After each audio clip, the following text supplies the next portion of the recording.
she was given to Adriel the Mahalathite for a wife.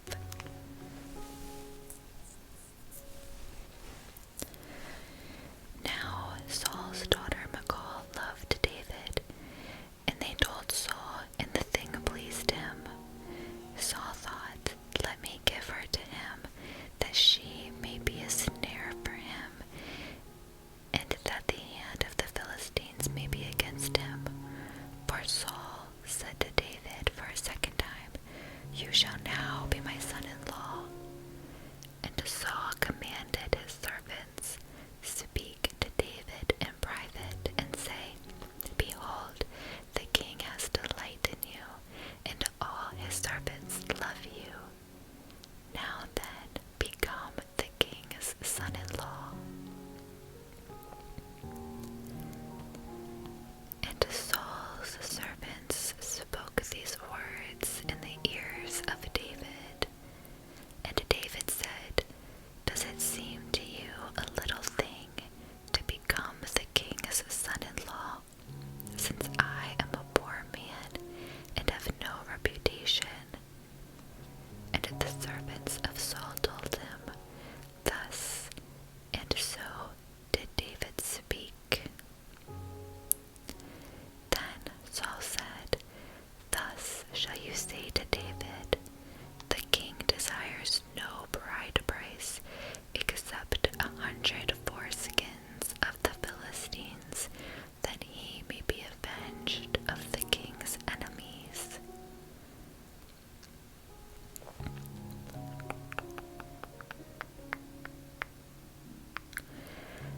Now Saul thought to make David fall by the hand of the Philistines. And when his servants told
he struck the spear into the wall, and David fled and escaped that night.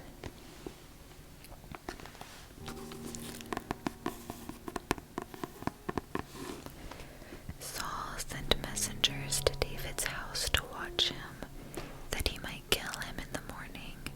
But Michal, David's wife, told him, "If you do not escape with your life tonight, tomorrow you will be killed." So Michal let David down through the window, and he fled away and escaped. Michal took an image and laid it on the bed and put a pillow of goat's hair at its head and covered it with the cloths.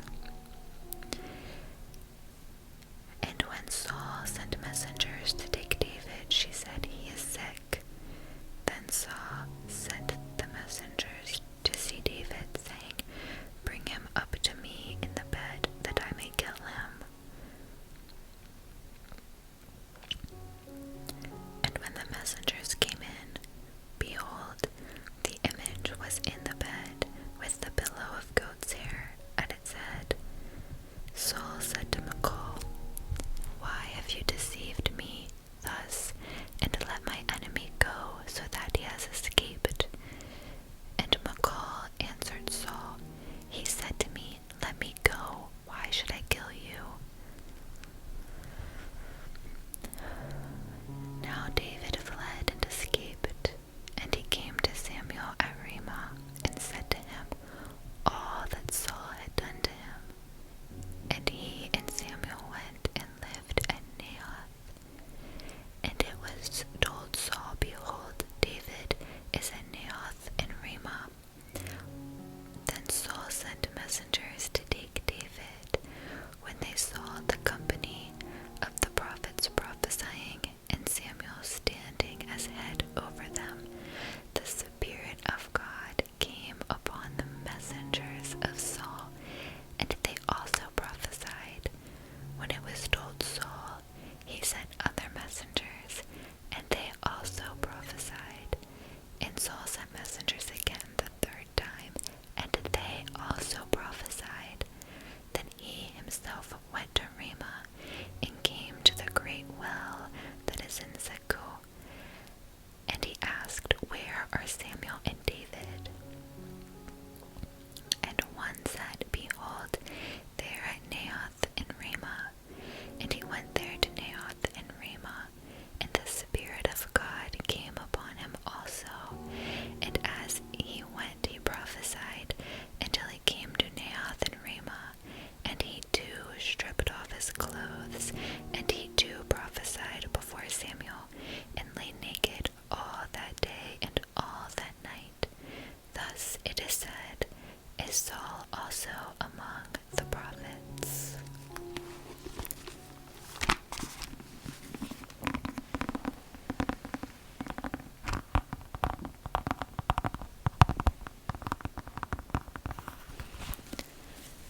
That is the end of our reading for tonight. I hope you are relaxed and you know that you are very loved by your Creator. You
And when Saul saw that he had great success, he stood in fearful awe of him.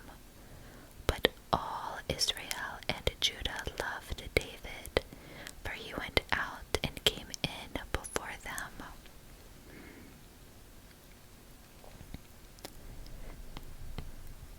David marries Michal. Then Saul said to David, "Here is my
hide yourself, and I will go out and stand beside my father in the field where you are, and I will speak to my father about you.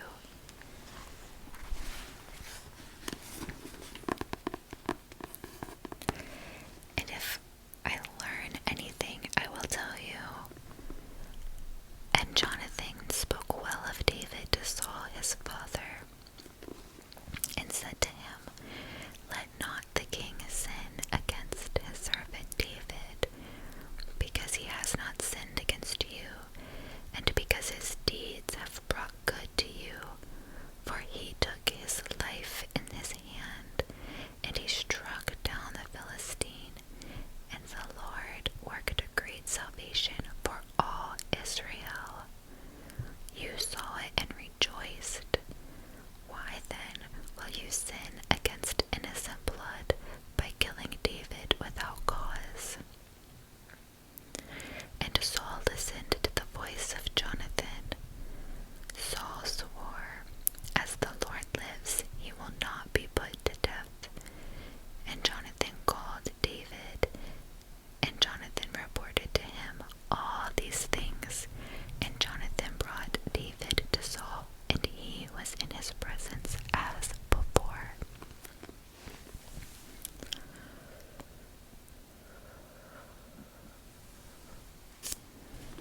And there was war again, and David went out and fought with the Philistines, and struck them with a great blow, so that they fled before him. But the harmful spirit of the Lord came upon Saul, as he sat in his house with his spear in his hand, and David was playing the lyre. And Saul sought to pin David to the wall with a spear, but he eluded Saul, so that he struck the spear into the wall, and David fled and escaped that night.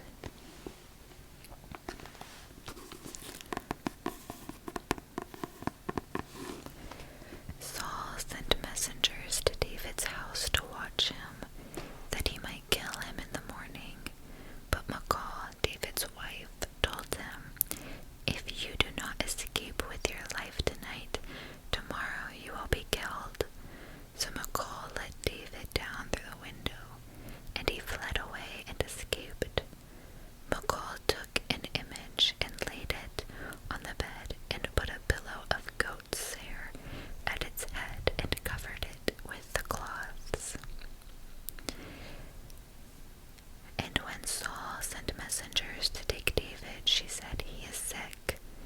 Then Saul sent the messengers to see David, saying, Bring him up to me in the bed, that I may kill him. And when the messengers came in, behold, the image was in the bed, with the pillow of goat's hair at its head. Saul said to Michal, Why have you deceived me thus, and let my enemy go, so that he has escaped? And Michal answered Saul, He said to me, Let me go, why should I kill you? Now David fled and escaped, and he came to Samuel at Ramah, and said to him all that Saul had done to him. And he and Samuel went and lived at Naioth. And it was told Saul, Behold, David is at Naioth in Ramah. Then Saul sent messengers to take David. When they saw the company of the prophets prophesying, and Samuel standing as head over them, the Spirit of God came upon the messengers of Saul, and they also prophesied. When it was told Saul, he sent other messengers, and they also prophesied. And Saul sent messengers again the third time, and they also prophesied. Then he himself went